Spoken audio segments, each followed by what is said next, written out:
एते थर जितेबाला आपण प्रधानमंत्री को भेटती प्रधानमंत्री मोदी आपन को ओडिशा विषय कौन कहते आ प्रधानमंत्री मोदी ओडिशा को लेकर कौन स्वप्न देखिंट जो स्वप्न आपण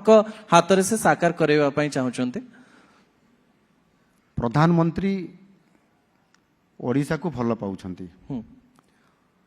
सबु राज्य को देश को भल पाउछंती किंतु ओडिशा को टिके अधिक भल पाउछंती। कौन कहते ओडिशा विषय? ओडिशा संभावनार राज्य ओडिशा रे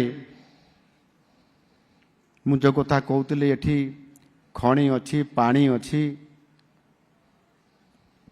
एवं ओडिशा रे भित्तिभूमि अछि पोर्ट अछि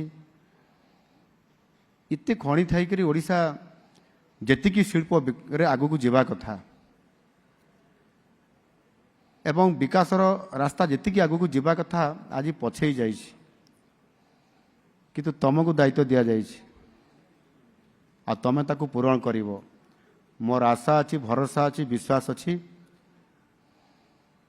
तुमको प्रभु जगन्नाथ आशीर्वाद करिसेंती निश्चित भाव में तुम ओडिशार लोकंकर आशा को पूरण करि पारिबो। मु अच्छी तुम सांगरे मु प्रथम मुख्यमंत्री प्रथम नेता जी की से विदेश फेरी थे मत से अनुमति दियंती मु तांको देखा करे दिल्ली रे एमती दी थर तीन थर हेलानी एवं से थकी नाहांती जिते बड़े मुझे चाहिए भेटिया केबे मना करी नाहांती। एटा गोटे मोर बड़ सौभाग्य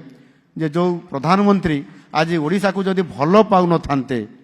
ताहले मुख्यमंत्री आसीबे आज देखा देबे राती गोटे बड़े आसिले आर दिन 11टा बड़े मते देखा देले ये चमत्कारिता ओडिशा को भल पाइबा